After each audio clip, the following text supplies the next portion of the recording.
What's up, guys? My running kid are back again. You guys always ask me to, watch more creepy pasta vids or just creepy stories all the time. I get that a lot from you guys. You're always saying to do that. So as always, I turn to the homie Mr. Nightmare for that stuff. I do enjoy his creepy pasta stories and things like that. They sometimes tend to creep me out a little bit. But see, I got the homie back there gonna watch me. Also keep me company, dude. He's gonna watch my back if something come jump out. I gotta swing at something. But I rarely do that. But we're gonna watch Miss Three Creepy True Attic Horror Stories. All right.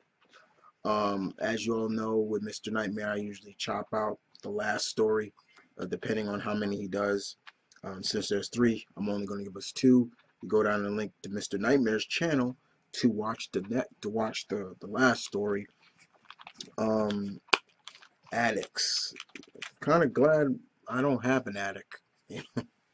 uh, but let's do this. Here we go.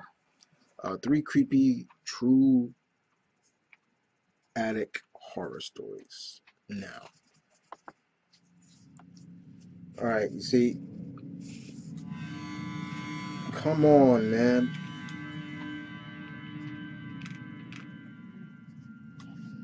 Them sound effects don't help. It was an ordinary evening like any other.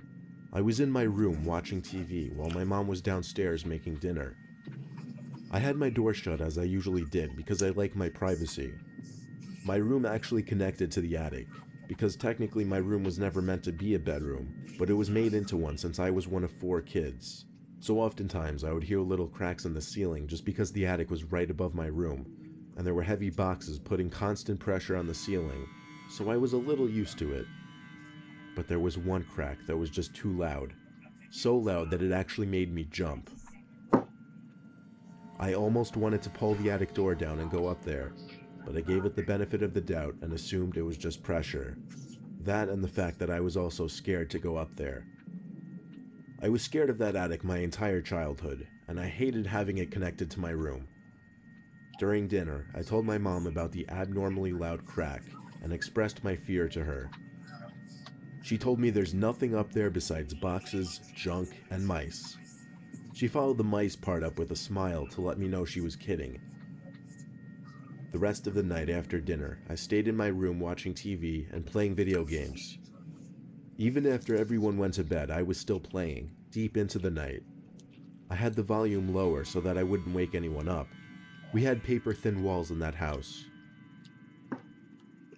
I thought I heard another crack in the ceiling. Not as loud as the one from earlier, but still concerning enough to make me pause the game and listen. There was nothing now. I was having a bit of an adrenaline rush, so I grabbed the stepladder and pulled down the attic door. Why would you do that? There was no light up there, you just had to use a flashlight to navigate. I didn't go in though, I just peeked my head in through the opening. There was nothing I could see except piles on top of piles of boxes. So it seemed like it really was just the weight of one of the boxes putting pressure in the ceiling. I planned on telling my mom that we should check it out the next day. I was a bit relieved as I went back to playing video games.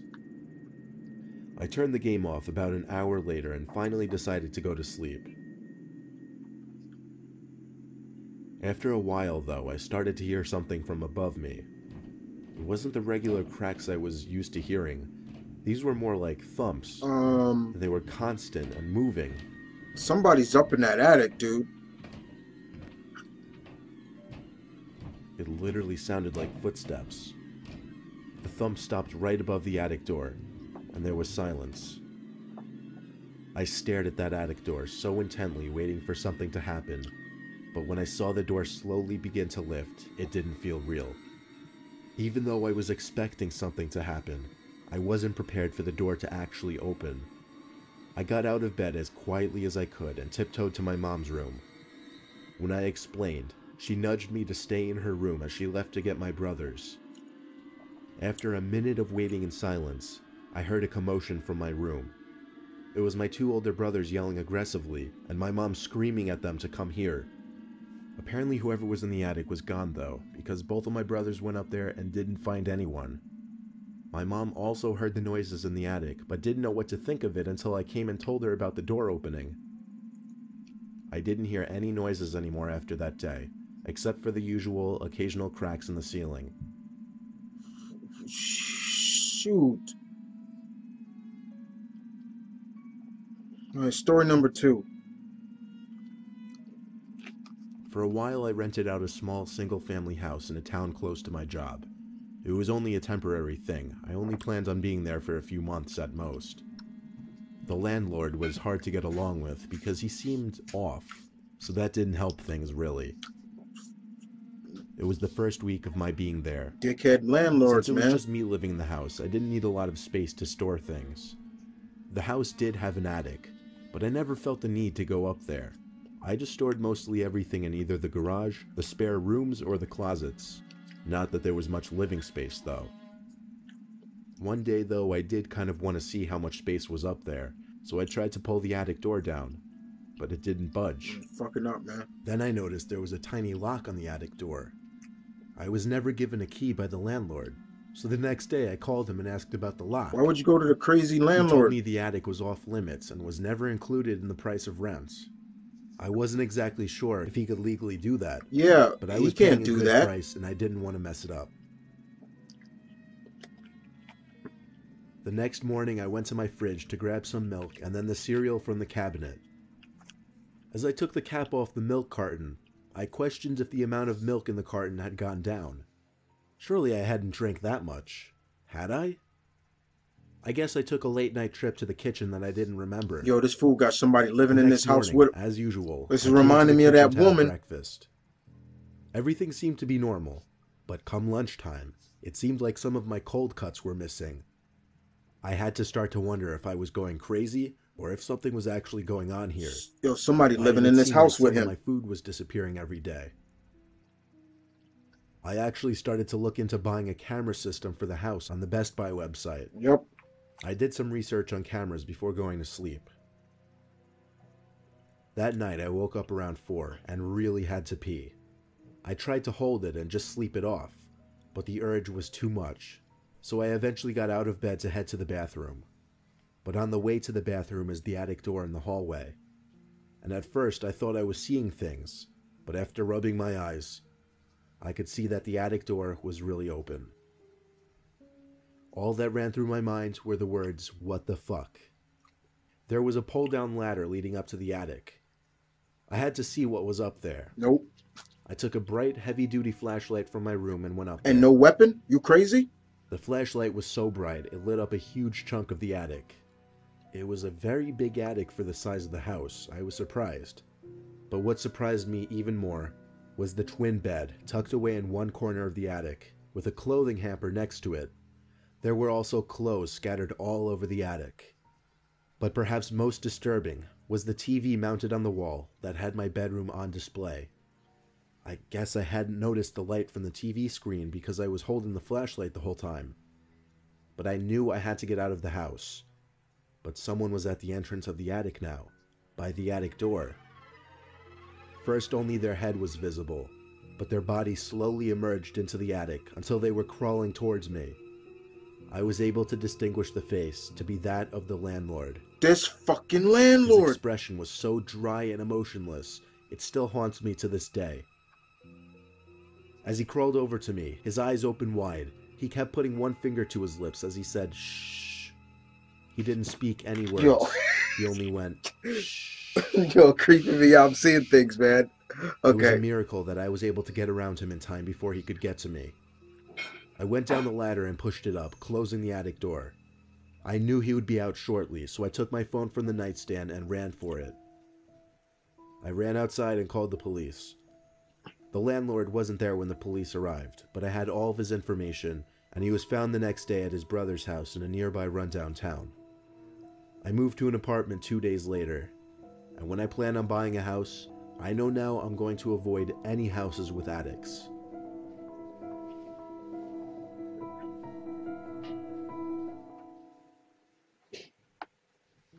Okay, that's it. Yeah, because my mind playing tricks. You, you ever You ever catch your shadow from the corner of your eye and it moves across? That's what happened. I saw my shadow and it caught me off guard, and that kind of jump right there. See that messed me up. Yeah, we gonna end it right there. You want to watch the third story? Mr. Nightmare's channel, go there. He makes good content because that kind of creeped me out. All right, out of the two that we watched, that I watched, or I'm gonna have to say the second story was the creepiest out of the first one. First one was kind of creepy, don't get me wrong, but the second one is creepier because the fact is, you heard what the guy said at the beginning. The landlord was, me and him didn't really get along, but also the fact of he was kind of off. That right there would have given, okay, I don't want to rent from this guy. Right there, dude's off, like something wrong with him. Okay, the fact that he asked the landlord, what's with the attic, and the landlord says, it's off limits. Wait a minute, he's renting that place, right? So that should be included with the house. The fact that the matter that this fucking landlord was living there with him is creepy as hell. That creeped me out. I was just envisioning that, like, I'm chilling, and next you know, I'm starting to notice my food looking more emptier, than my cold cuts missing, my milk almost depleted, and knowing that I don't eat that much. And then you go to the bathroom, and then you see that the attic door is wide open. And you go up there and you look, and you seeing clothing and a bed, and a TV that's right looking at, is like a TV monitor all on your bedroom. That's creepy. This dude was watching him every second. Once again, this reminded me of that story, true story, that happened here in New York with an actor who was living in an apartment. He was and his food kept going missing, and he was thinking it was his girlfriend stealing his food. So he put up a security system with night vision and everything. And turns out there was a creepy little girl, some kind of woman, living in one of his cabinets, and she would come out at night and eat his food, piss in his sink, uh, watch TV and everything. And when he would come out, she would hide in the corner somewhere, and she would do that every night until he finally saw that, creeped the hell out of it. They arrested her later on. It was in the newspaper and everything. But that's what this story reminded me of that. Um, and then that, like I said, from the corner of my eye, you know, I saw my shadow. I jumped at my own shadow. Look at that. That's how creeped out I started getting. Uh, Mr. Nightmare does it again for me. Creep me out. Anyway, guys, tell me what you think. Did you enjoy the stories? I enjoy Mr. Nightmare stuff. He does good stuff. Some of them are not so creepy, but this one does. This one kind of creeped me out. But as always, guys, this is my Vernon Kid saying peace and love. Stay tuned, keep it real. Uh, do you guys got attics? Do you guys ever go look up in the attics? If not, if you do, tell me, has any you guys got any stories? But as always, guys, it's your Alpha. I'm out. Have a request for me, guys? Have a video you might think I would like to react to? Well, provide me with the link down below, as well as the hashtag ReactPleaseChris. If I respond to it, that means in a few days I may react to it. And as always, thank you for watching. Hope you guys enjoyed my reactions. Take care. Mumford and Kid is out.